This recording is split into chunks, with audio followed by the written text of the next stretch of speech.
Hello students, welcome to our channel Ashoka biology. Myself Amit Tiwari. कैसे हैं आप सब? आई होप बहुत अच्छे होंगे। आइए बॉडी फ्लूइड एंड सर्कुलेशन में मोस्ट एक्सपेक्टेड क्वेश्चन सॉल्व करते हैं। पहला सवाल आपका है, SA node is called pacemaker because. SA node को पेसमेकर कहा जाता है। तो पहली चीज़ तो एसए नोड की लोकेशन मैंने आपसे कहा था कि आपको पता होनी चाहिए। इसको पढ़ने से पहले एक बात आपको और पता होना चाहिए कि एसए नोड को पेसमेकर कहते हैं। ऐसा क्यों होता है? क्योंकि ये maximum number of action potential generate करते हैं। क्या? Maximum number of action potential कितना? 70 से 75 प्रति मिनट। ओके। दूसरी बात, इनका फंक्शन क्या होता है?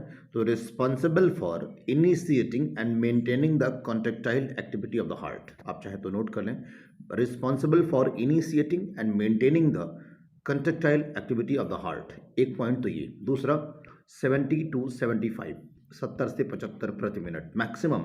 तो आंसर आपको आ गया होगा, it can generate the maximum number of action potential. But एक पॉइंट और, इनकी लोकेशन भी पूछते हैं। तो इनकी लोकेशन कहाँ होती है? याद रखिएगा, located right upper corner of right atria. ये सारे सवाल आपसे एग्जाम में पूछे जाते हैं। Right upper corner of right atria, maximum action potential, okay, and pacemaker as well. Question number second number, match column 1 with column 2। First को column second से मैच कराइए। एक आपका है कार्डियक अरेस्ट। अब देखिए, कार्डियक अरेस्ट मतलब, अरेस्ट वर्ड मतलब स्टॉप। तो कार्डियक अरेस्ट जो होता है वो हार्ट स्टॉप बीटिंग की बात कर रहे हैं, ठीक है, हार्ट स्टॉप बीटिंग। एक क्लियर तो ये होता है। हार्ट फेल्योर, जैसे समझना होता है, फेल्योर जब भी कोई फेल होता है तो ऐसा नहीं है कि उसे कुछ भी नहीं मिला, कोई भी मार्क्स नहीं मिला, उसे कुछ मिला बट इतना नहीं मिला जितना उसे चाहिए होता। मतलब हार्ट ब्लड को पंप तो करता है बट उतना नहीं कर पाता जितना उसे करना चाहिए। तो heart not pumping blood effectively, okay. तो बी का फर्स्ट हो जाएगा, ठीक है। चलिए, तो ए का 4, बी का फर्स्ट रॉन्ग, थर्ड रॉन्ग, और बी के फर्स्ट में कह दिया तो सेकंड भी wrong. Only one answer is correct, C. But और भी चेक करते हैं। हार्ट अटैक में क्या होता है? मसल्स अचानक, आपने देखा अचानक लोग हार्ट पकड़ के बैठ जाते हैं, चेस्ट पकड़ के कि मेरे हार्ट अटैक की प्रॉब्लम हो रही है। तो muscle suddenly damaged, angina, acute chest pen, बेहद इंपॉर्टेंट पॉइंट है, याद रखिएगा। तो ये सवाल कोई ऐसा मेडिकल एग्जाम नहीं है जहां ना आया हो, यहां आने की संभावना ना हो। इससे इंपॉर्टेंट कुछ हो ही नहीं सकता, इतना इंपॉर्टेंट है। चलिए, question number 3, which are not correctly matched. कौन सा करेक्टली मैच्ड नहीं है? एक आपका है नॉर्मल ब्लड प्रेशर। अब नॉर्मल ब्लड प्रेशर 80/120 लिखा हुआ है, okay. Stroke volume 70 ml, cardiac output 50,000, breathing rate 44 to 46, heart weight 72, duration of cardiac cycle 0.8। देखिए, पहली बात, नॉर्मल ब्लड प्रेशर होता है 120/80। आप इस बात को याद रखिएगा, क्या होता है? 120/80। इसलिए आपका ये ऑप्शन जो है ये गलत हो जाएगा, तो ये गलत है। स्ट्रोक वॉल्यूम 70 ml होता है। स्ट्रोक वॉल्यूम क्या होता है? ईच वेंट्रिकल से प्रति हार्ट बीट जो ब्लड निकलता है, ठीक है। कार्डियक आउटपुट की अगर बात करें तो 5000 ml होता है लगभग। ब्रीदिंग रेट की अगर आप बात करें सर, तो ब्रीदिंग रेट कितनी होती है? 44 से 46 तो नहीं होती प्रति मिनट, पढ़ा होगा आपने, 12 से 16 प्रति मिनट होता है, ओके। हार्ट बीट रेट 72, तो ठीक है। A option is wrong and D option is wrong. पूछ कर रहा है आपसे नॉट करेक्टली मतलब इनकरेक्ट, यानी कि ए एंड डी, तो answer should be C. Cardiac cycle 0.8 second, याद रखिएगा। हो पाए तो सबके ड्यूरेशन याद रखें, एट्रियल सिस्टोल के भी, जॉइंट डायस्टोल के भी और वेंट्रिकुलर सिस्टोल के भी। 0.1, 0.4, 0.3। Universal donor and universal recipient are. अब यूनिवर्सल डोनर की अगर हम बात करें तो यूनिवर्सल डोनर कौन होता है सर? ओ होता है। कौन होता है? ओ होता है, जिसमें किसी प्रकार का कोई एंटीजन नहीं होता। आप वेल नोन है, जानते हैं। तो यूनिवर्सल डोनर जो होता है वो ब्लड ग्रुप ओ होता है और यूनिवर्सल एक्सेप्टर ए बी होता है। तो ऑप्शन ओ और ए बी, तो ऑप्शन क्या हो जाएगा? B is the right answer. ये फैक्ट आपको याद होना चाहिए। What is the correct order of the event occurring in the blood clotting? Okay sir, पूछ रहे हैं ब्लड क्लॉटिंग जब होती है तो ब्लड क्लॉटिंग में आपने पढ़ा होगा एक प्लाज्मा प्रोटीन इन्वॉल्व होता है, उसका नाम होता है फाइब्रिनोजेन। क्या होता है? फाइब्रिनोजेन। एक कैल्शियम भी आपने पढ़ा होगा, तो कैल्शियम का भी बड़ा अहम रोल होता है। फाइब्रिनोजेन एक प्लाज्मा प्रोटीन है, उसका भी अहम रोल होता है। उसमें सीक्वेंसिंग आपसे पूछ रहे हैं, ओके सर। तो देखिए सबसे पहले एक्चुअल में क्या होता है ना, इसमें conversion of fibrinogen to fibrin, formation of clot. अब देखिए अगर हम बात करें फॉर्मेशन ऑफ क्लॉट की, तो फॉर्मेशन ऑफ क्लॉट सबसे बाद में बनेगा, ठीक है। तो फर्स्ट और सेकंड तो आंसर नहीं हो सकता, प्रॉब्लम खत्म हो गई। ओके, अब बचा दो आंसर, या तो हमारे पास थर्ड सी होगा मतलब बी होगा, और या तो डी होगा।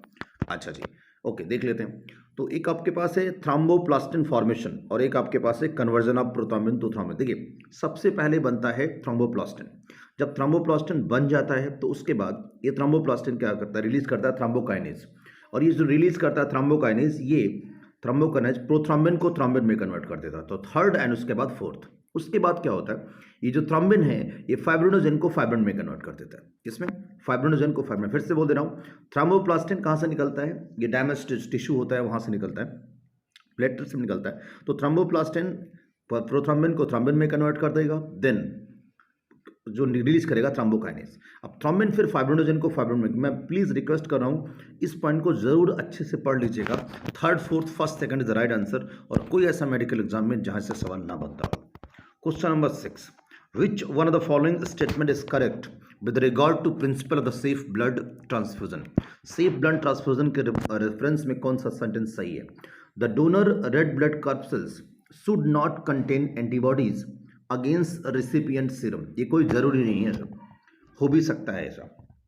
अगर आप AB को ब्लड ग्रुप दे रहे हैं तो वहां पे ये बात सही नहीं होगी,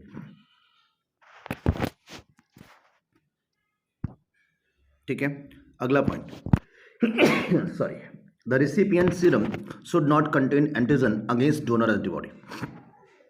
ये भी सही नहीं है, लेकिन अगर आप तीसरा ऑप्शन पढ़ें इसी को समझते हैं, recipient serum should not contain the antibody against the red blood corpses of the donor. देखिए यहाँ पे बात कर रहे हैं, पूरी इंफॉर्मेशन नहीं लिख रखा है, तो रेड ब्लड कॉर्पसेस में ही आपके पास चीज़ें मौजूद होती हैं।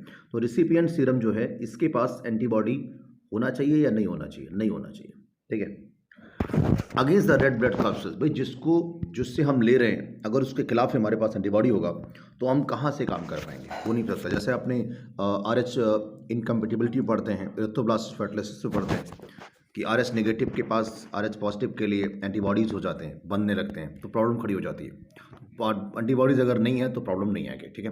बहुत अच्छा सवाल है ये, इससे ज़्यादा यहाँ पे और नहीं बताया जा सकता। धन्यवाद। Next point, find the correct descending order of the percentage proportion of the leukocyte. अगर आप परसेंटेज की बात करेंगे तो न्यूट्रोफिल्स, बेसोफिल, जी देखो एक सवाल सबसे पहले याद रखिएगा हमेशा इस सवाल को करने के लिए, और आपको फैक्ट याद भी होना चाहिए।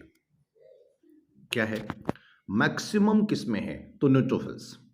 मिनिमम किस में है, ढूंढ लीजिए, मोनोसाइट नहीं।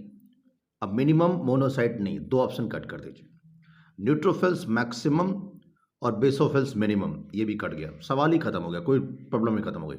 7 का सी, बेहद आसान है। न्यूट्रोफिल्स 65%, लिम्फोसाइट 20 से 25%, मोनोसाइट 6 to 8%, एसिडोफिल्स 2 से 3% एंड बेसोफिल्स 0.5%। याद कर लीजिएगा with percentage, I will request you. अच्छा, read the following statement, acute chest pain appear, heart stop beating, non enough oxygen is reaching, पर्याप्त ऑक्सीजन ना पहुंचना, congestion of lungs is one of the main symptom of the disease, it is more common among the middle aged elderly, it occurs due to condition that affect the blood। Angina के बारे में पूछ रहे हैं कि कौन सा sentence सही है, तो पहला acute chest pen, yes correct. दूसरा हार्ट स्टॉप बीटिंग, ये हार्ट स्टॉप बीटिंग जो है कार्डियक अरेस्ट की प्रॉपर्टी है, तो ये नहीं होगा। एनफ ऑक्सीजन नहीं पहुंचता मसल्स को, तो ये भी सही है। Fourth, congestion of the lungs is the one of the main symptom, ये भी हार्ट फेलियर का डिजीज, ये भी नहीं होता। It is more common in middle age and elderly, ये सही है, मिडिल एज या थोड़ा जल्दी में। और आपका जो छठा, it occurs due to condition that affect the blood flow, तो ये ब्लड फ्लो को भी अफेक्ट कर देता है सर। तो first, third, fifth and sixth, यानी 4 सेंटेंसेस आपके सही हैं। तो आंसर 4 का मतलब 8 का सी होगा, क्योंकि 4 सेंटेंस सही है। चलिए सर अगला, in amphibia and reptiles, statement पढ़िए और उसके बाद आंसर करिएगा। Amphibia and reptiles incomplete double circulation are present. Amphibia में इनकम्प्लीट डबल सर्कुलेशन होता है, ठीक है। In arthropod and mollusc open circulatory system present.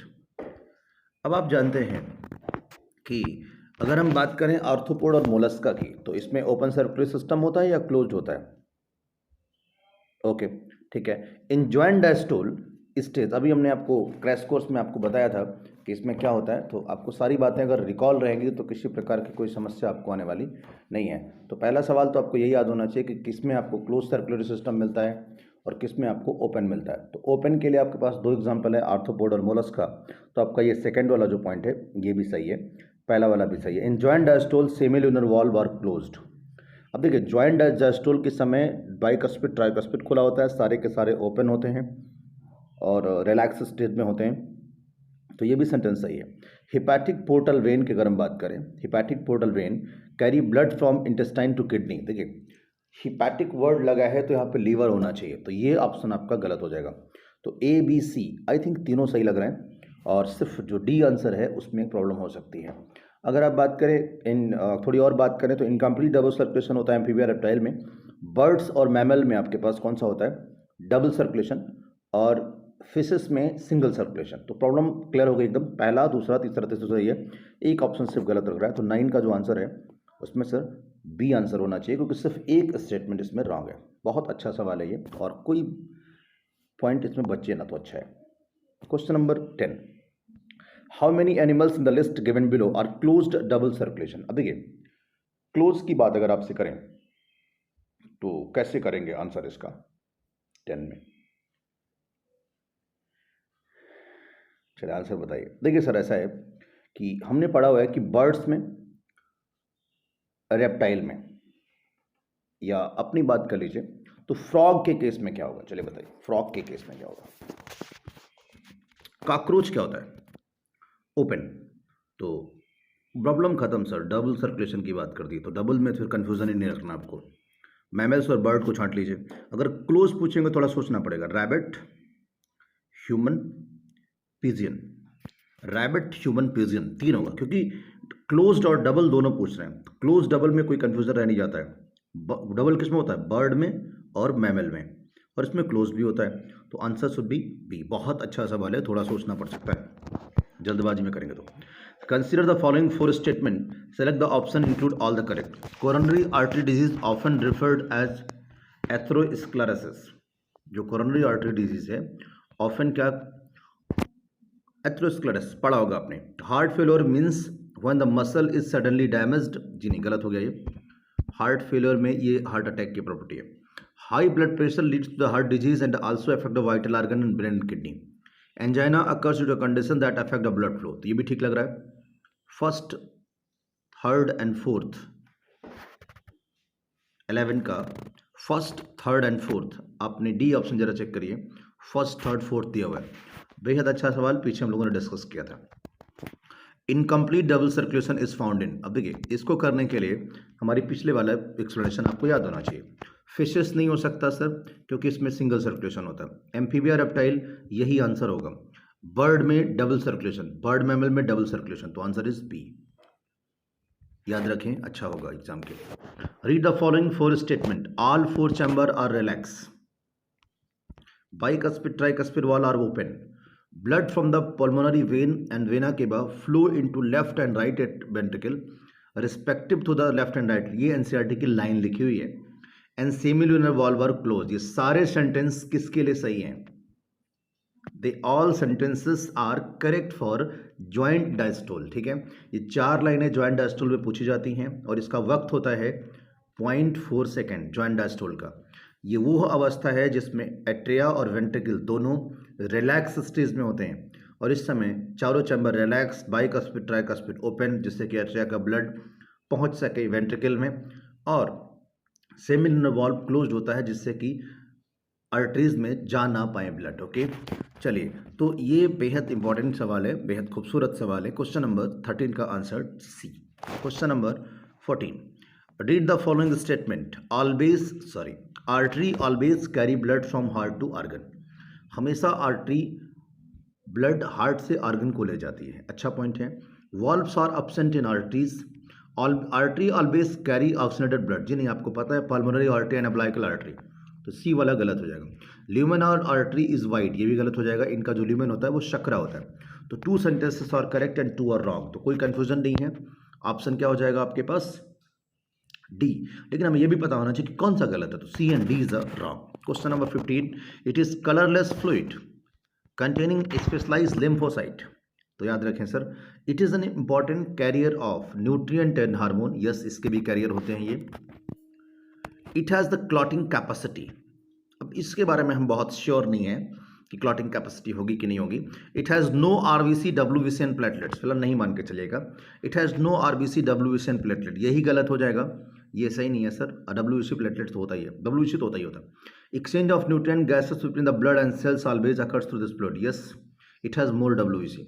तो पीछे के 2 सेंटेंसेस सही थे और इधर के 2 सेंटेंसेस सही हैं। I think 4 is the right answer, ठीक है। 4 कितना हो जाएगा? सही। तो 15 का सी हो जाएगा और इसमें 4 सेंटेंसेस हमारे सही हो जाएंगे, ठीक है। चलिए question number 16, which one of the following lies in the wall of right auricle. अब राइट ऑरिकल की वॉल में क्या पाया जाएगा? अभी हमने आपसे पहले सवाल जब डिस्कस किया था तो मैंने कहा था right upper corner of right atria, तो right upper corner of right atria में हमें कौन मिलेगा? राइट ऑरिकल कह लीजिए, this is the S N O, pacemaker भी कहते हैं, मैक्सिमम एक्शन पोटेंशियल जनरेट होता है। It's all about for this. Question number 17, centre for heartbeat regulation is present in. Heartbeat regulation के लिए centre कहाँ present होता है? तो आप याद कर लीजिएगा सर, मेडुला में होता है, ये भी एनसीईआरटी में मेंशन है, ठीक है। During a cardiac cycle, omitting के लिए भी मेडुला में लोकेटेड है सर, याद रखिएगा। Respiratory rhythm centre as well, वहाँ भी वो भी वहीं पाया जाएगा।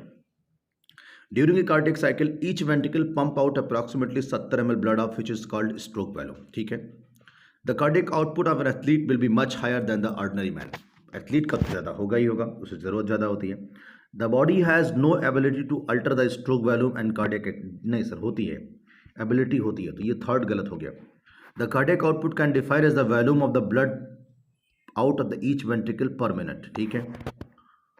The volume of the blood pumped by the left ventricle is higher than the pumped by the right ventricle, जी नहीं सर ये गलत हो जाएगा, बराबर होता, तो हायर वर्ड नहीं हो सकता, नो वर्ड नहीं हो सकता, तो 3rd and 5th are wrong।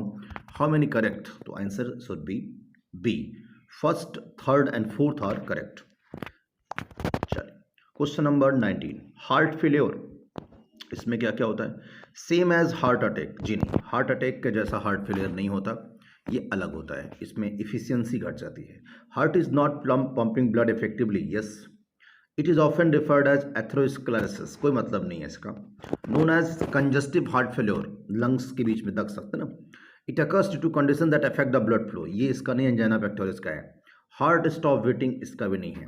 तो आपको मतलब कई सेंटेंसेस मिल गए जो रॉन्ग हैं 19 में, ठीक है। तो देख लेते हैं कौन कौन से गलत हो जाएंगे। तो 1st, 3rd, 5th and 6th, मैंने आपसे कहा था 1st, 3rd, 5th and 6th ये सारे के सारे गलत स्टेटमेंट है, तो answer should be D. Question number 20, refer to ECG का डायग्रामेटिक रिप्रेजेंटेशन है, इसमें आपको बताना है PQRST क्या है। तो आपको याद होता है ये पी वेव जो है बीच में, जो पी वेव आपका है ये डीपोलराइजेशन ऑफ एट्रिया है, क्या बोलते हैं सर इसको? Depolarization of atria. तो ये दोनों, लेकिन एक्साइटेशन भी है, याद रखिएगा, ठीक है। तो अब डीपोलराइजेशन हो गया हमारा, तो ये 2 ऑप्शन तो नहीं हो सकते। डीपोलराइजेशन को ही हम एक्साइटेशन ऑफ एट्रिया भी कहते हैं। जो QRS है सर, ये डीपोलराइजेशन ऑफ वेंट्रिकल होता है, तो ये तो गलत हो गया, जो आंसर हो सकता था। और टी वेव, ये क्या एक्चुअल में क्या है ना, कि पी वेव रिप्रेजेंट करता है डीपोलराइजेशन ऑफ एट्रिया। अब डीपोलराइजेशन ऑफ एट्रिया कहें या एक्साइटेशन ऑफ एट्रिया, इसका रिजल्ट क्या होगा? इसका रिजल्ट होगा contraction of atria.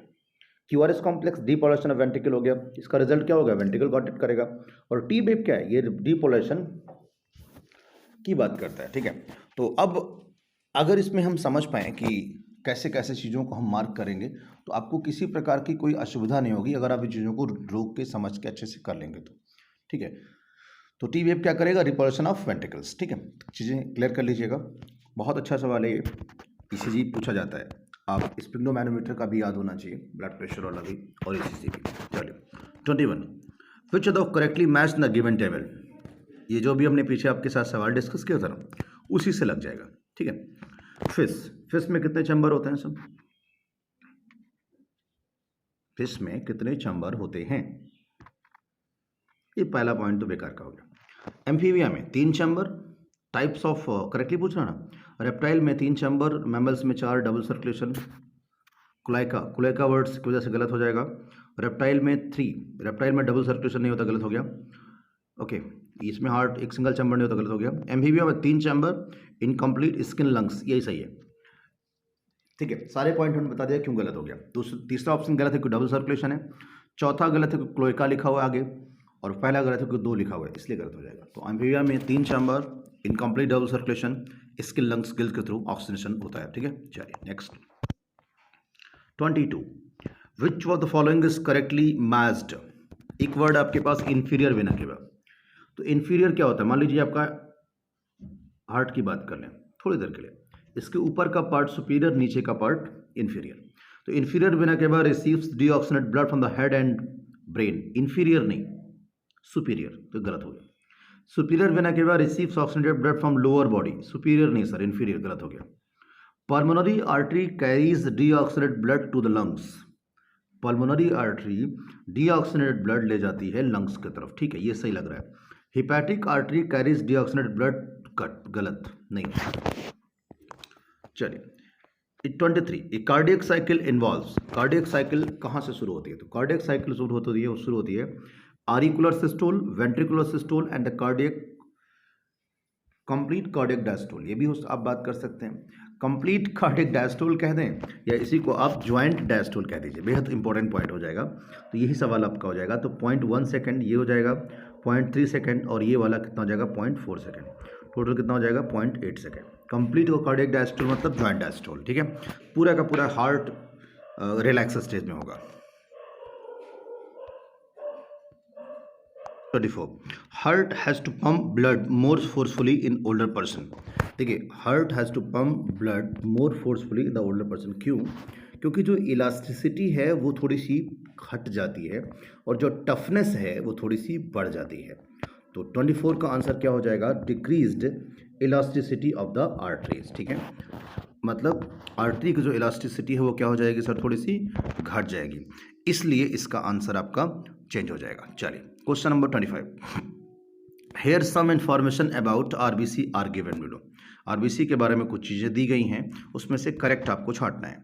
Size 7.52 size अगर बात करें तो 7.5 माइक्रोमीटर, ठीक है। नंबर 5.5 मिलियन, 50 से 55 लाख पर मिलीमीटर क्यूब। लाइफ स्पैन 120 दिन। शेप की अगर बात करें सर, तो शेप इनका या तो राउंड होता है या बाई कॉन्केव होता है, बाई कॉन्वेक्स नहीं होता। Produced in bone marrow, yes. Destroy in spleen, यानी इनका जो ग्रेवयार्ड है आरबीसी का वो कौन है, स्प्लीन है। तो how many statement are correct, तो 1 2 3 4 5 6, 6 दिए हैं, एक गलत है तो 5 सही हो जाएगा, फर्स्ट आंसर। चलिए question number 26, in which of the following not correctly matched. एक आपके पास होता है सर एग्रेनुलोसाइट, ओके, सबके बारे में बात करेंगे। तो 26 में agranulocyte, monocyte and neutrophils, monocyte and neutrophils. तो आप जानते हैं कि ये मोनोसाइट और न्यूट्रोफिल्स क्या होती हैं, एग्रेनुलोसाइट ही होती हैं। तो आप इसको चेक कर सकते हैं, they are the agranulocyte, mark कर लीजिएगा।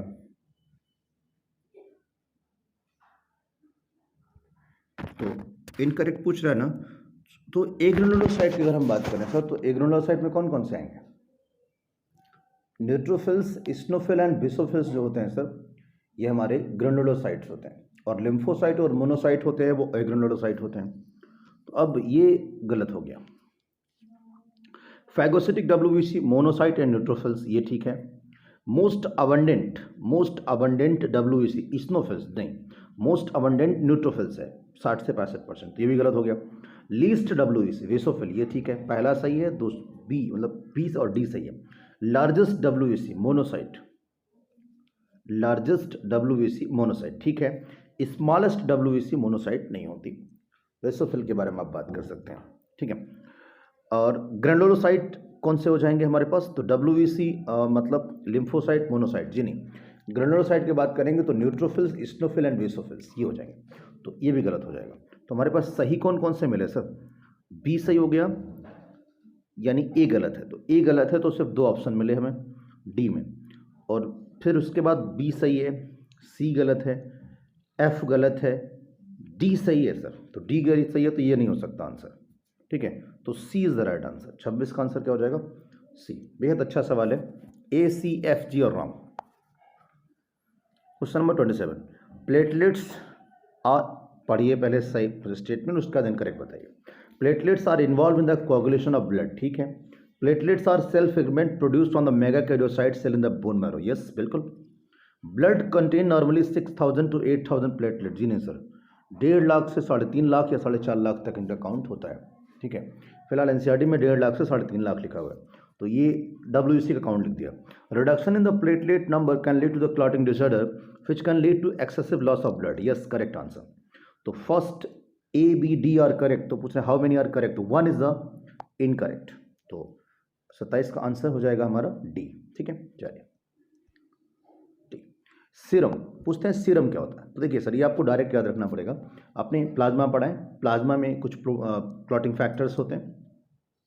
तो प्लाज्मा विदाउट क्लॉटिंग फैक्टर की अगर हम बात करें, प्लाज्मा विदाउट क्लॉटिंग फैक्टर, ये बहुत इंपॉर्टेंट है और बार बार एग्जाम में पूछा जाता है कि सीरम क्या है। तो plasma without clotting factor is known as serum, याद रखिएगा सर, ठीक है। चलिए 29, identify the correct blood vessels and, अगर आपने अच्छे से पढ़ रखा है तो आप जान गए होंगे कि इसमें आर्टरी कौन सा है और वेन कौन सा है। अब देखिए सर, जो आपका पहला वाला डायग्राम ए वाला बना है, ये हमारा क्या है? वेन है, और दूसरा वाला है वो आर्टरी है, क्योंकि आर्टरी में ल्यूमेन कम होता है, वेन में ल्यूमेन ज़्यादा होता है, ठीक है। थोड़ी सी वॉल की जो, तो चलिए देखते हैं। तो आपका ये वाला डायग्राम क्या हो जाएगा हमारा? ये हो जाएगा आर्टरी, ठीक है, सॉरी वेन, और ये हो जाएगा आर्टरी। अब देखिए इसके आंसर्स पढ़ते हैं, क्या हो सकते हैं आंसर इसमें। तो ऑप्शन देखिएगा, पहले करें फर्स्ट ए। तो ए में कह रहे हैं कि always carry blood away from the heart. देखिए सर, ये तो टूवर्ड्स लेके आता है, अवे की बात ही नहीं है यहाँ पे, क्योंकि वेन है। Have well developed muscle layer, B में मसल लेयर बहुत ज़्यादा नहीं होती क्योंकि कैपिलरीज है। Wall present in the blood flow rapidly, यहाँ पे वॉल की कोई बात नहीं है। Blood flow slowly and wall present. अब देखिए ब्लड प्रेजेंट, पहली बात ब्लड फ्लो स्लोली, क्योंकि इसमें ब्लड प्रेशर थोड़ा कम होता है, वेन है ना, ल्यूमेन ज़्यादा है, इसलिए ब्लड प्रेशर का क्या हो जाता है? थोड़ा सा कम होता है। तो इतने से आपका काम चल जाएगा, blood flow slowly and wall present, when है ना इसलिए। चलिए question number 30, erythroblastosis fetalis condition form the mother can leak. अब ये पूरी कहानी आपको पता होनी चाहिए कि इसमें क्या होता है।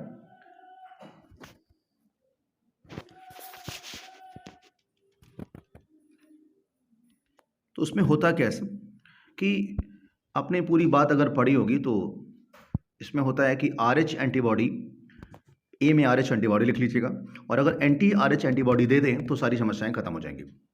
वो RH negative mother, RH positive foetus होना चाहिए जब जहाँ पे प्रॉब्लम आती है सेकेंड चाइल्ड की प्रेगनेंसी में, ठीक है। तो इसका आंसर क्या हो जाएगा? सी। बेहद अच्छा सवाल है, अगर आपको इससे ज़्यादा वैसे मैं इस पे अलग से भी एक वीडियो बनाऊंगा RH इनकम्पेटिबिलिटी पे, जिससे कि आपके सारे डाउट्स खत्म हो सके, वेरी शून, वेरी बहुत जल्द। चलिए question number 31, in the given table which leucocytes it correctly matched with it shape of nucleus and their function. देखिए सबके फंक्शन आपको पता होनी चाहिए। अगर हम बात करें मोनोसाइट्स की, तो किडनी शेप रेसिस्ट इन्फेक्शन, जी नहीं, ये इस ऐसे काम में इन्वॉल्व नहीं होता। इस्नोफिल्स लार्ज राउंड एलर्जिक रिएक्शन, ठीक है, बट शेप का इश्यू है और एलर्जिक रिएक्शंस में इन्वॉल्व नहीं होता। वेशोफिल की अगर हम बात करें, वेशोफिल, तो यही आप डायरेक्ट याद करें सर, वेशोफिल ही आंसर है। एस शेप इनका न्यूक्लियस होता है, याद रख लीजिएगा, and involve in the inflammatory reaction, ठीक है। किस में इन्वॉल्व होते हैं? ये इन्फ्लेमेटरी रिएक्शन में इन्वॉल्व होते हैं। और ये जो आपका इस्नोफिल से इसके न्यूक्लियस में इशूज़ है, न्यूक्लियस इसका ऐसा नहीं होता।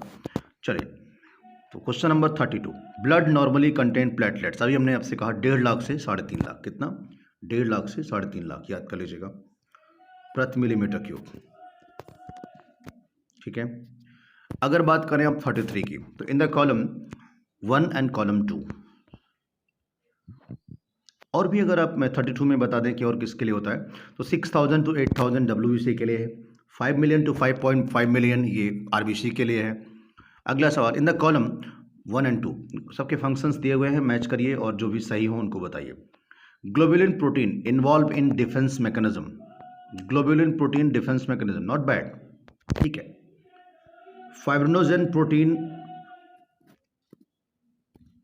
किसके लिए? Needed for blood clotting. Albumin role in the transport of gases, देखिए ऐसा रोल नहीं है, सर गलत है। Basophil WBC, inflammatory reaction, eosinophils, osmotic balance, ये भी गलत हो गया। ई वाला भी आपका गलत है सर।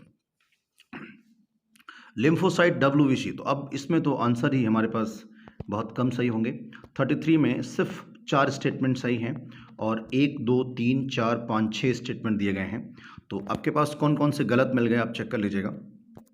एक आपका एल्ब्यूमिन वाला गलत हो गया और एक आपका स्नोफिल वाला गलत हो गया। 2 सेंटेंस गलत हैं, बाकी सेंटेंसेस सही है। ठीक है, चलिए 34, during a cardiac cycle each ventricle pump out approximately 70 ml of blood which is called stroke volume. तो ए 70 ml और बी स्ट्रोक वॉल्यूम। तो आंसर 34 का क्या से हो जाएगा? B, A 70 ml and B stroke volume. Question number 35, which of the following pair of substance play very important role in the clotting of the blood? Potassium oxalate, sodium citrate, यानी calcium ion and platelet factor. शायद पीछे किसी chapter में भी इस सवाल को हमने शामिल किया था। आप इसी से समझ सकते हैं कि सवाल कितना इंपॉर्टेंट है। बाकी ऑक्सलेट्स इसके लिए नहीं होता सर, आप मार्क कर लीजिएगा। हेपारिन तो आप जानते ही हैं। Blood pressure is measured by, blood pressure किसके लिए होता है? स्फिग्नोमैनोमीटर से नापते हैं। इलेक्ट्रोकार्डियोग्राम ईसीजी के लिए है। फोनोकार्डियोग्राम आपको पढ़ना नहीं है। स्टेथोस्कोप आप जानते हैं, साउंड को सुनने के लिए होता है। The cardiac pacemaker in a patient fail to function normally. The doctor find that an artificial pacemaker is to be grafted in him, which is likely that grafted site. अब आपको पहले पता हो कि पेसमेकर होता क्या है, तो साइनोएट्रियल नोड मतलब ऐसे नोड इज द पेसमेकर। तो सारी समस्याएं खत्म हो गई हैं, तो हमने सारे सवाल लगभग कर लिए हैं। लोकेशन मैंने कहा था, नाम कहा था, जरूर याद रखिएगा। A major protein of plasma are 6 to 8% percentage होता है प्लाज्मा प्रोटीन का। और कौन कौन से लोग हैं? तो एल्ब्यूमिन, ग्लोबुलिन, हीमोग्लोबिन गलत, कोलेजन, इलास्टिन, फाइब्रोनोजन गलत, fibrinogen, globulin and albumin, clotting factor, defence mechanism और ऑस्मोटिक वैलेंस, तीनों का फंक्शन भी पता होना चाहिए। Which has no muscular wall, कौन में मस्कुलर वॉल नहीं होती? तो भैया याद रखिएगा, जो कैपिलरी होती है ये स्मॉलेस्ट ब्लड वेसल्स की बात है और made up of single layer, कितने? सिर्फ सिंगल लेयर होती हैं, स्क्वैमस एपिथेलियम की बनी होती हैं। इतनी इंफॉर्मेशन आप कैपिलरीज के बारे में कम से कम याद रखें। Question number 40, the most phagocytic WBC are neutrophils and monocyte. पीछे ही हम लोगों ने डिस्कस कर लिया था, न्यूट्रोफिल्स एंड मोनोसाइट बेहद इंपॉर्टेंट है। Which one of the followings is matching pair? अब देखिए कह रहे हैं उसमें से कौन सा मैचिंग पेयर है 41 में।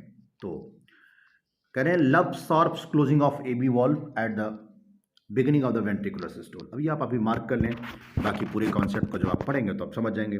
एबी वॉल्व जब क्लोज होता है तभी ऐसी बात आती है शुरुआत में। ठीक है, तो बाकी चीज़ें गलत हैं।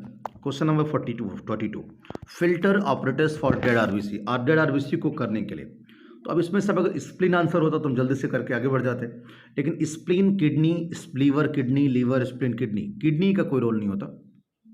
लीवर एंड स्प्लीन, लीवर में आपने कफर सेल का नाम सुना होगा, जो नेसेसरी चीज़ें होती हैं उनको भी निपटा देता है वाया द फैगोसाइटोसिस प्रोसेस।